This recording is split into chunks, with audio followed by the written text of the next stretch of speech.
Hi, y'all. This is Kristen Chenoweth. Hi, I'm Gloria Stefan. This is Sarah Bareilles. Hi, I'm Patty Lapone. This is Lin-Manuel Miranda. You're listening to the Broadway Podcast Network. There's a cat over here. There's a cat over there. And the wrong one died. And the wrong one died.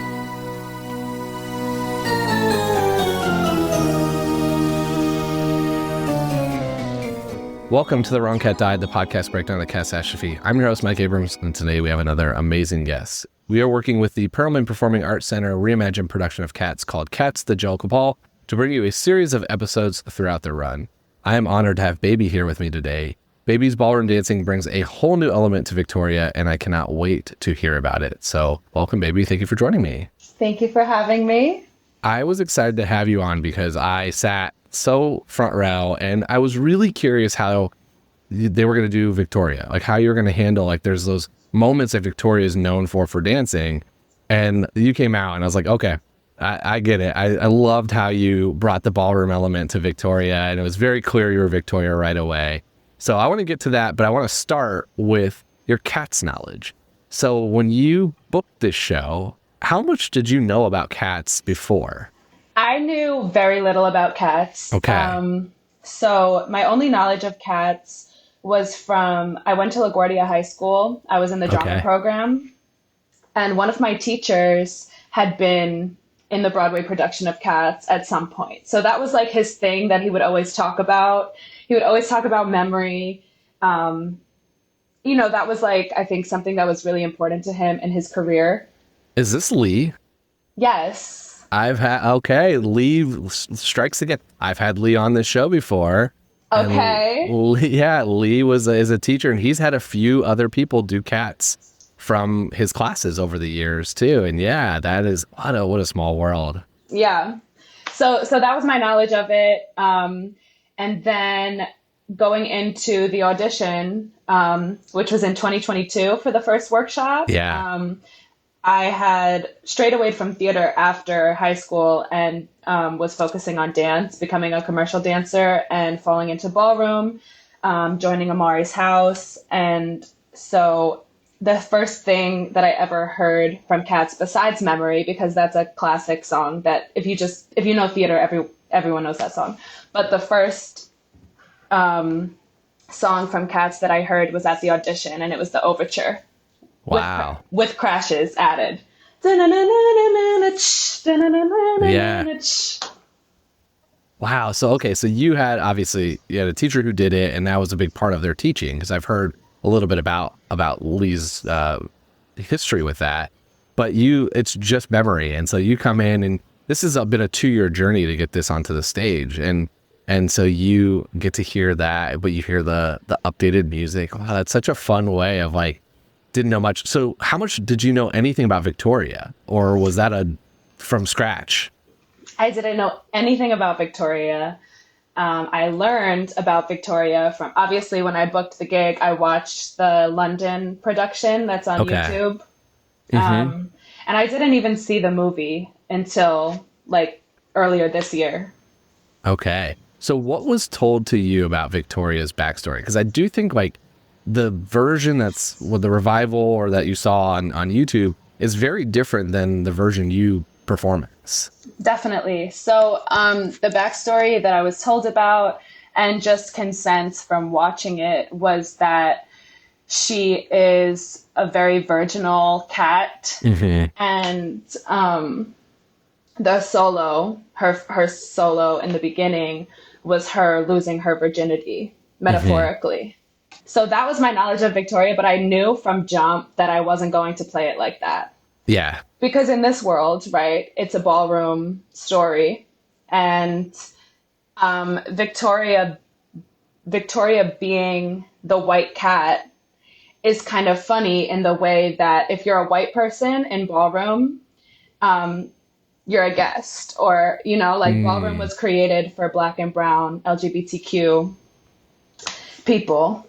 And so I turned it more into that. Yeah, interesting. Yeah, and so I'm from Queens. I grew up in Rockaway, and my category in ballroom is women's performance. And there's a lot of fabulous women's performance in ballroom. You know, some people with dance backgrounds, some people just, you know, have gay friends and join ballroom organically through that route. But I knew I was going to bring more of myself to Victoria, to kind of like stamp that into this specific history of cats that we created. Yeah, that's a really interesting parallel because Victoria normally is almost the conduit as the narrator, like not the narrator in the Monkish Trap sense, but a narrator of like a lot of like the new movie, the 2019 kind of disaster of a movie. Victoria is the eyes of that movie. And it is like a lot of times Victoria is the fresh perspective of the young virginal cat, as you said, coming in. So there's an interesting parallel of, as you said, in ballroom being a guest as like the white person, the white cat. How much did you talk about that? Is that something that you kind of brought in to portray as Victoria, or was that something that was part of the workshop that you kind of figured out as you went? So for this production, since it was so ballroom oriented, I felt like I was kind of a source for a lot of people. Yeah. And there wasn't a lot of discussion about my character because it was almost like, you know, me, Primo, Silk, Junior, Chastity, and Deva were like really the core people that come from the ballroom community. So when we were building the story, the eyes would like turn to us and be like, well, what does this mean in the ballroom context? So I guess it was a fresh perspective in the sense of we're bringing this new thing to cats, but it's just through a different lens. You know what I mean?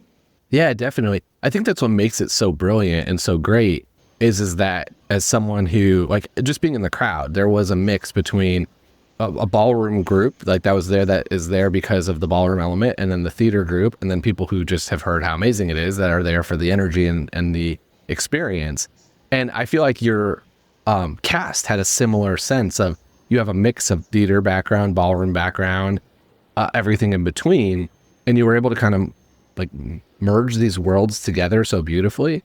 And so I've been fascinated by the process of you being able to kind of come and say like, okay, this would never happen in the ballroom scene, or this would be how it would be portrayed, but then also still find those elements to keep it like at its core, it's still cats. And that's what almost surprised me in a really good way is I was like, wow, this is still cats, like completely still cats, but with all these elements I was not expecting or learned about. So can you talk a little bit about, as you mentioned, like being able to bring in some of that ballroom elements, not just of the dance, but also the history and some of those experiences? Because like it's very clear how well it's mixed into the story, and that all had to have come from you all being able to share your real life experiences. Right.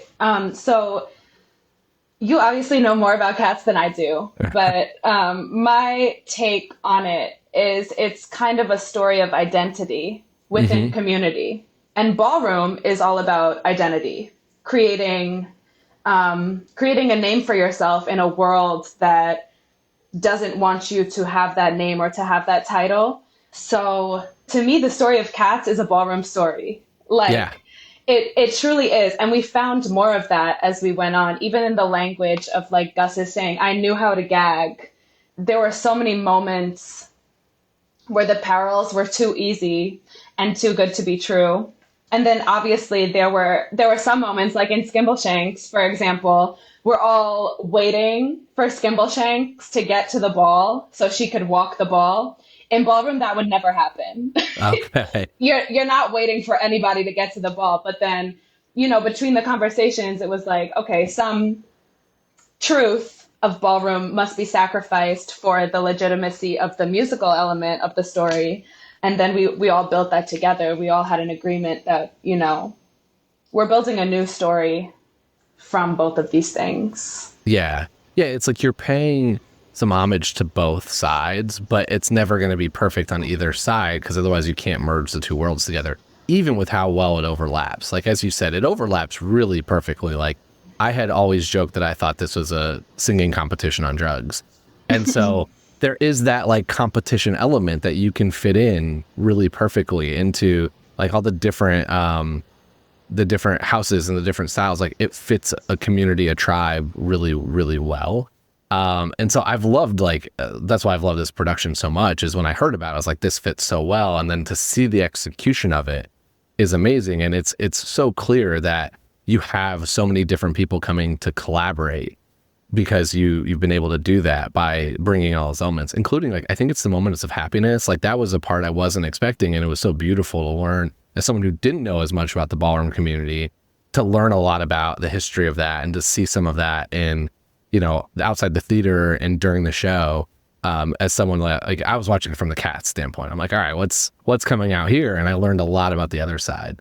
I want to hear a little bit from you about being already in the houses, like the house element, because the Cats kind of world is the Jellicles are the Jellicles, but it does feel like they have their own little groups. Like, there's a couple that kind of migrate together and a couple that are a little bit more together. That does feel kind of houses.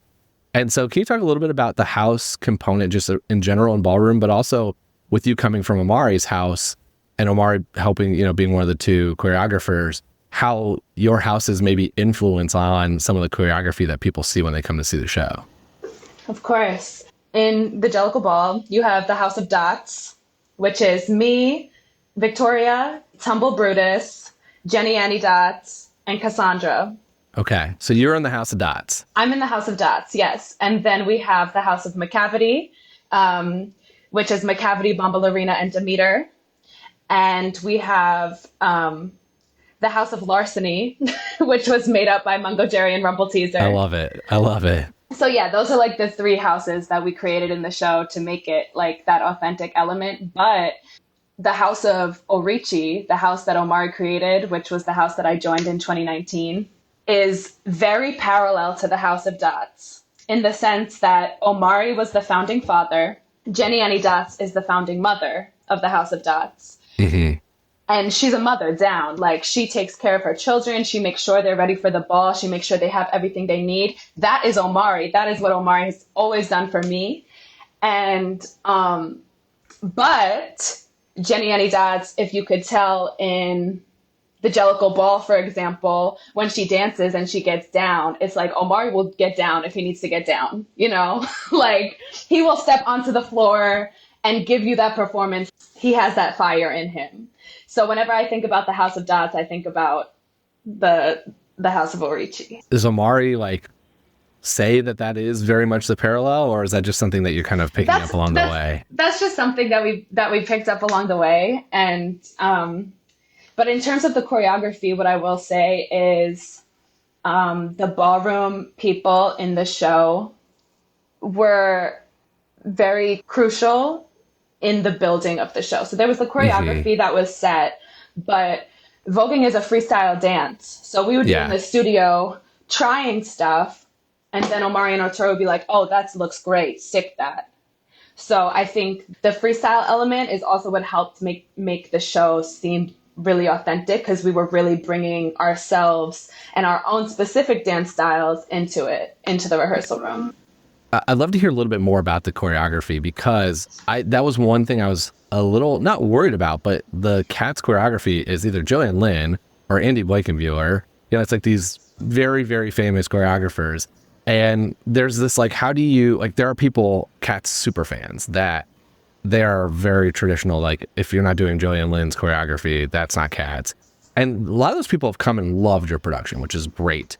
But I'm curious of how much did you I thought the choreography was amazing, because there were so many things I didn't think a human could physically do this, and it's all the ballroom elements. But how much of it do you get to freestyle versus how much is very much trying to pay a little respects to the Jillian Lynn and some of the other choreography that was there, that's been, Cats has been around for 45 years. Yeah. I don't want to completely parallel the choreography in this show to Jillian Lynn. Mm-hmm. Because I feel like it's just a completely different thing in my head. And it's no disrespect. I love the original Cats choreography. I really do.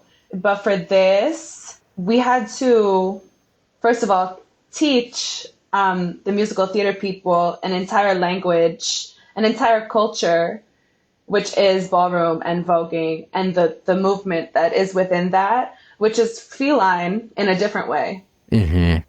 Which Omari and Arturo kept it feline, which I think is the parallel between Jillian and them. Yeah.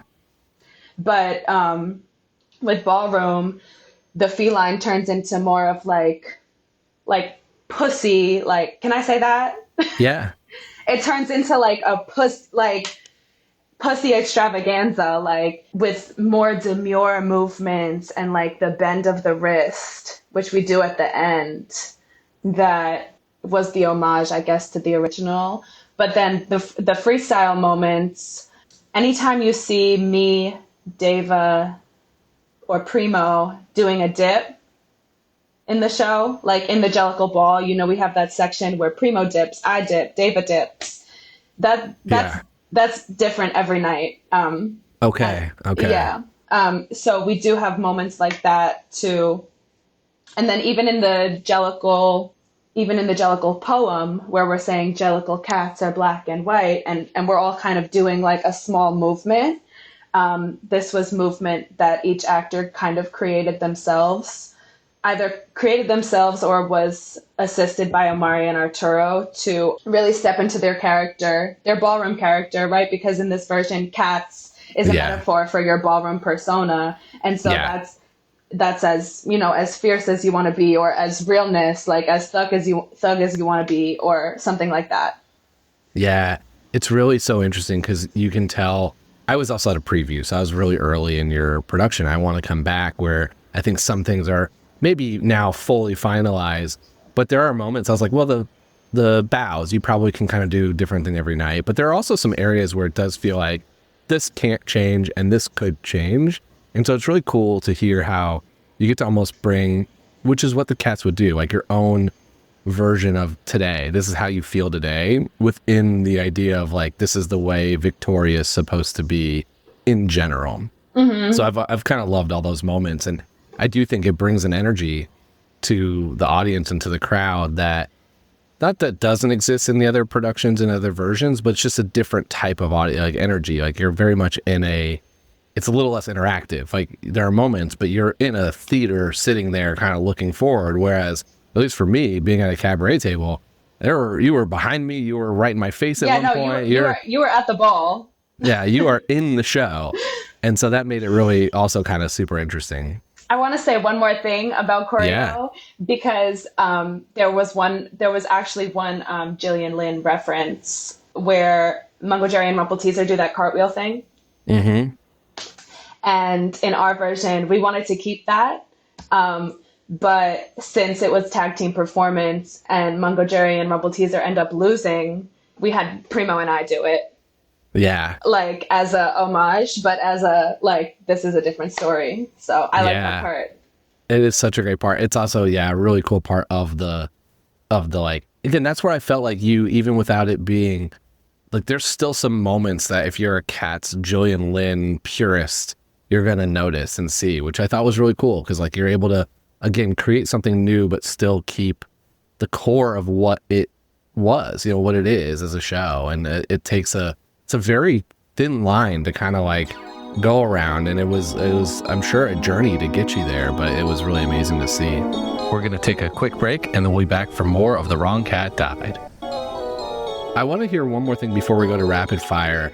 I'm really curious, as someone from the ballroom scene, what's something you want people to take away, or what's something you want people to know for the people that are coming in that are more of maybe the theater people that have less knowledge of the ballroom scene? What's that kind of moment that they should take away, or what's something that you hope you portray from the ballroom scene that you can bring to this audience that maybe knows less about that community and scene? So people are always like, yes, ballroom is a competition, right? Like it's a fierce competition. There's shade. There's people like, if you could go to a ball and your girlfriend's in another house, but you're not going to talk to your girlfriend during the ball because it's like competition. But I want people to take away the joy. Like there is such a present joy in the ballroom scene just because of who is in it, where it came from, and where it's going. And I know that the joy is very palpable at Cats the Jellicle Ball, but that joy also comes from overcoming a lot of adversity It's not Yeah. just like a joy that is there because people started walking. Like it came through something really, really traumatic and deep. But it's still there and it's still thriving. And I want people to take away that. And also the sense that, yes, it's a competition, but when we all need to unite, we do. Like even in the show when the cops come and call out for Macavity, we're like, we're all Macavity. Because even though he's the villain in the night because he stole the clothes, like he is not a villain to us. Yeah. Yeah, it's such an interesting, again, like I looked at all this from the cat's lens. So it's like I'm coming in as someone who is learning about the ballroom culture and from the show. But one of the things I loved is that there's this like uniqueness of everybody has a slightly different background, a slightly different story that brought them there. And you're all competing, and that's kind of the way all the cats are competing because you're all trying to win this prize. But at the end of the day, you're all family, and like you're all there for each other. And you might be a little annoyed with this one today, and you might be throwing shade at this one today, and you know you might have that, but you have each other's back. And that's kind of like, that's where this parallel to me fits so perfectly, is it just felt like the Jellicles. Like the ball is the Jellicles because it is this community that you have, and it's been such a beautiful way to watch the worlds merge and tell it through a story that, again, has been around for 45 years and hasn't had that type of interpretation put on it. And I've loved seeing all the reaction and all the amazing reviews that you've had because it works so well, and that's a testament to all the work you've all done. Thank you. Well, before we go to rapid fire, what's your favorite moment in the show for you, either to perform or watch? So someone who's coming and listening to this, like, what's the moment that they should be waiting for? Well, if they haven't seen the show, I gave so much away. I know. We'll put a big spoiler at the beginning of this. Okay. But my favorite moment, I'm in it, but also to watch, because I've seen video from rehearsal, is when the House of Dots comes out during Macavity for labels. Mm-hmm. And then just that into the end of Macavity when Macavity comes out. It's my favorite. It's my favorite song in the show, and I just feel like that's such a ballroom moment. Like, you don't think the House of Dots is going to come out, but we come out looking fab and we gag everybody. Yeah, it's so great. You're also part of one of my favorite moments, which is a spoiler. At this point, this show's been now running for a while, and I think if you're listening, if you haven't seen it at this point, like, you should go see it if you're listening to this. I really love the tag team because at that point there's already been a win or two, and so I'm like, oh, I love how they're doing this and how you're giving different trophies to different cats and you're giving different winners. And then I'm like, wait, Bungo, Jerry, and Rumpleteazer lost. I was like, I couldn't believe it. And then the minute they stole it, I'm like, that is such a perfect way for them to take the trophy. Like, it's just such a brilliant piece of the plot that they were able to add in, and it kind of brought me through the range of emotions where I'm like, I can't believe they lost. Oh, wait, this is what they're doing. Oh, that's really clever. And so that's one of my favorite moments that, like, I still, since that happened, I've thought about it. And there's nothing at all to be done about that. Exactly. All right, let's do some rapid fire because I want to get us to the most important question, obviously. So if you could go on for one night and play any cat, whether male, female, whether you could do it or not, whether you could sing it or dance it, just if you could go on for one track, one night, who do you want to perform as? I want to perform as Skimble Shay. Skimble, love it. I want to be in uniform, stretching, doing splits, and singing at the same time. Yeah, that's another very fun slight tweak of the plot twist that I love that everyone who's seen it is raving about. So yeah, I love I love what we did with that number. Oh, it's so fun. Who are your favorite and least favorite cats from like a personality wise? Like, who would you vibe with and who would bug you? Thinking cats, not performers. Thinking cats, not performers. Yeah. Right. Okay, so plot twist, secret plot twist, but Victoria really vibes with Macavity. And this is because this is something that we built. It's a secret inside scoop. Macavity wants to steal me from the House of Dots and have me join the House of Macavity. So that's like something that we play with. Like, we have this moment right in the beginning where he comes up on the stage like, "Are you cock of the walk?" And then I stand right in front of him. So he's a cat that I vibe with. I vibe with Munkustrap. Munkustrap is like uncle to me. I dislike in the show Victoria and Bombalurina have beef. Really? Where's this beef come from? She's always telling me to brush my wig. Okay. She always says my wigs look nasty. But I'm like, girl, you are in the House of Thievery. So we have beef in the show. Victoria and Rumpleteazer are kind of like enemies, but we also kind of have a secret crush on each other. Victoria and Rumpleteazer. Okay. Yeah, I like because it. you know in Mungo Jerry and Rumpleteazer we battle. She grabs my hair, like I smack her butt, all of that. That's okay. So Bombalurina is in the House of Macavity or House of Larceny? House of Macavity. So what would happen if Macavity wins out and you join? What happens to that beef then? It might have to be squashed. It might still exist. I don't know. Sometimes you could be in a house with somebody that you don't really vibe with, but like it's for the culture. Like you're just showing up to the ball to walk. You deal with it. Yep. Okay. That's And maybe if I join the House of Macavity, they could steal me a new wig that I don't have to brush as much. So it's all just about the wig. It's purely just the wig for Bombalurina and you. Yeah. Okay. What is your favorite song from the show? Macavity. Yeah. It's just such a good number. It's so jazzy. Yeah. It's my answer in every production I've ever seen. It's just so fun. So you've answered that Victoria's in the House of Dots, but if Victoria was going to start her own house, what would Victoria name her house? Pass. Okay. I'm not starting my own house. That's not Victoria's way. She'll join a house. She's like a sidekick. Okay. Who would Victoria recruit first, though? Like, who's she trying to bring into her house? She's always gonna rock with Tumble Brutus. Okay. I love it. That's her right hand.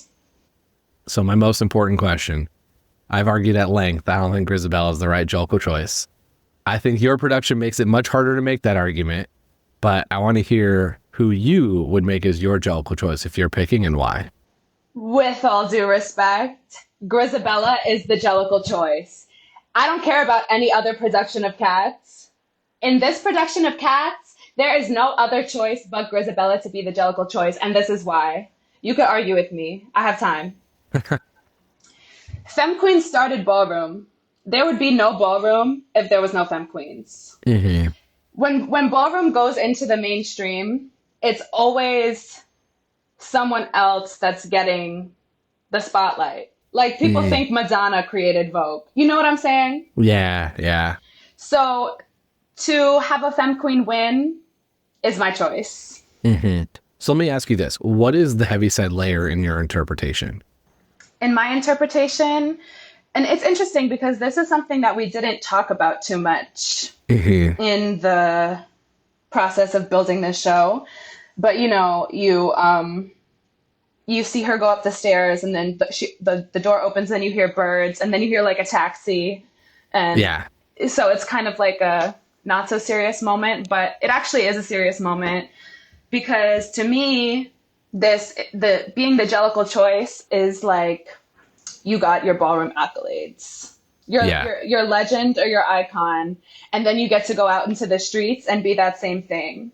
Whereas like, we're all still competing for that status within ourselves. It's like she gets to go out there and be the girl in real life. Not that ballroom's not real life, but you know, it's different being in a subculture versus being in the mainstream and being recognized as someone who is worthy and fab and all those things. Totally. So why her over Gus with the same argument? With the same argument. Gus wants to go to the Heaviside layer so bad. Yeah. Let me just tell you that. Gus wants to go so bad. And the person who plays Gus wants to go so bad. I love Junior, but her over Gus, that's a really good question. Because she's a femme queen. Okay. And Gus is not a femme queen. Okay. So I think where we differ, and I've said that your production does an incredible job of making it much harder to argue against her. because the reason is I think so much of it depends on what you interpret the heaviside layer as. And I think your production does not make it as dark as it could be. Like I've always said that it's like being murdered. That's why this is called The Wrong Hat Died, is because it was like, oh, she's done. Let's go sacrifice her to start a new life. Whereas I think in your production, it doesn't feel like that's the case. It's not like her career's over. It feels like it's going to the next part of her career. And from that standpoint, I don't think that like you could argue Grisabella, because it is much more of it's not like I always looked at the heaviside layer as the end of Grisabella, which I don't Like think death. is fair. Yeah, which I don't think is fair, which is part of why I don't think she should be the choice. You all welcome her back. I want her to spend time with you all now. Like I want her to be in the culture, be part of the scene now. She like comes, especially in your production, comes back and spoiler, in her dress and like belts out memory. Like, why do we have to end this here? But if it's this heaviside layer and she's walking up to a continuation of that, that's a very different story and a very different argument. So that's why I found your production much harder to argue for, because that is a very different answer and a different ending than what I've always interpreted the other productions as, which is, congrats, we've welcomed you back. Now we're going to murder you, which is again, very like, we're not going to let you spend time with the family. So Right. I do love that thing. I do love Gus is normally my choice. And Junior does feel like Junior's enjoying the ball too much to be ready to go anywhere. Yeah. But that is where it becomes interesting of like what so much of it depends on what the interpretation of the heaviside layer is. I was familiar with that concept. And so when the staircase comes down, I always, every night, even though I know it's going to come down, I get like choked up when it comes down, because, you know, like, I'm like, oh, wow, like maybe we'll never see Grisabella again, even though she's where she needs to be, you know. So it is very deep still to me, from like a personal standpoint. But like, I am thinking about death as she's walking up the stairs, even though that's not literally what it is. Yeah. The Femme Queen part's really interesting too, because like my whole take on the show is I don't want to change the show at all, except for the minute memory finishes and she gets welcomed back. I want one more scene where you have either another competition or something, and then somebody else can go to the heaviside layer depending on the night, the performances, the day. It can change up. So I don't want to change. I don't want to change Grisabella from getting her flowers or like getting her recognition, and especially being welcomed back to the family. I think that's an important part of the show. I just want a different pick every night. I love that idea, because honestly, at a ball, like, even the fabbest girl sometimes will not win, and it's just not your night. So that's a really cool concept to be like, okay, who really carried tonight? Like, Yeah. you, like, wow. It could be you tonight. Like It could be Victoria, who, you know, you carried the show today and it's your turn to go. That's what I want. I'll email Bill and Jalen and say there's still time. Yeah. Still got a couple weeks left. Just one more extension where everyone One- gets to be the Jellicle Jones. One more night. One more night. Why can't someone from the crowd go? Why can't one of you all go? Let's audience vote. We've got time. We got options here. We do. So did I change your vote, or are you still Grisabella?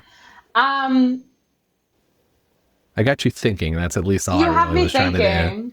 You have me thinking. All I'm hoping for is that tonight or tomorrow, whenever your next show is, whenever you get there, you're going to get to that moment. Those stairs are going to go down. And maybe I'll run up them. I want you to go, why not me? Okay, work. That's what I'm here for. I'm slowly getting this. Did a lot of other people say Grisabella? Is that why you feel like you always have to fight? So Grisabella, I do keep track, and I've actually been posting where the rankings are. Grisabella is actually less than half the votes, but she is still leading for the most votes. And your production, as I've interviewed more of your cast, has not helped, because most of your cast has been saying, not everyone, but most of your cast has been saying Grisabella, which I understand, because it's a much harder argument against her in this production because of the way the storyline's just so clean and so nice. And like you said, like everything you mentioned does fit neatly. Even when I did my review of the show and the recap, I kind of was like, maybe she does go tonight. Like, I don't know. Like, I don't want to change my show. I'm not ready, but I get it a lot more than normal. where for me, where this all stems from is when I saw it in 2016, I saw, like, I just was like, why her? Like, I just watched all these other cats tell me why they should go. Performance of Memory was great, but like, I wanted to see I was seeing the X Factor. I was actually seeing a former X Factor person. And so that's why I was like, it's X Factor. I would have picked this person as my favorite. Would have been my vote. Like, if I had an audience vote, it would not have been Grisabella. It would have been this person, and here's why. And it was Gus. And then so Gus is, to me, if you're picking, depending on the interpretation, mine was actually, I wanted Tugger and Mistopheles to go together. Oh. Because I thought they were the most energy and fun of like songs and performances at that particular production and time. And then there's all of this like story of are they together? Are they not? What's going on there? Which your production leans heavily into for us. And so I was like, let's send them together. They can be a boy band. Work. So that's where I am. But I'm slowly just like, now I really want an audience vote. I want you to go up one night. I want Emma to go up one night. I actually saw your little poll thing with the percentages. Victoria only got 1% vote, so she's not going anytime soon. She's got one vote. Yes, there's one vote. And I did hear one interesting interpretation from a former Victoria, which was that she was actually last year's Jellicle choice, and this is her reincarnation, is what you're seeing, which is why you get the beginning of Victoria's story, why she's a kitten and younger. So yeah, I've not gotten many Victoria votes. I have one. I like that. But there's a lot of ways to interpret it, and I always love hearing different arguments for it because it's open. Like the whole idea of Cats is very loose as a plot, but there's a lot of like story still there, and so what I can interpret is very different than when someone else can. And that's what makes it, I think, so compelling and why it's sustained such success is by having such an open-ended ability to have you and I watch the exact same thing and take different opinions from it. Thanks. And I can tell you why I don't think Victoria could be the Jellicle choice just yet. Is she's too vital. She's too vital for the Cats. Too important. Yeah. You know, like it's like when you don't get promoted because you're too good at what you do. Yeah. It's like that. Yeah. But if the criteria for the heavyset layer is who carried the show that night, don't you think you're picked a couple times? Yes. Right? So that's where I'm like, maybe you do deserve to go. Let's not rule Victoria out yet. Yeah. It's an option. Well, this has been so fun. How can people stay in touch with you, social media, and everything else? So my Instagram is at BurnBabyGoCrazy, BURN baby go crazy. Yeah, I post what I'm doing there. Amazing. Yeah. We'll link that. And also the show's going through August 11th. So yes, come see Cats. Come see it. It's an amazing time. And it is probably the most fun I've had in theater this year by a lot. So go see the show if you can. Amazing. Thank you so much. Yeah, thank you for coming on and sharing. And thanks everyone else for listening to this episode of The Wrong Cat Died, the podcast breakdown of catastrophe. To follow along, you can subscribe on Apple Podcasts, Spotify, or any else's podcast. Follow us on Twitter, Instagram, TikTok, and Threads at The Wrong Cat Died, or check out our website, thewrongcatdied.com.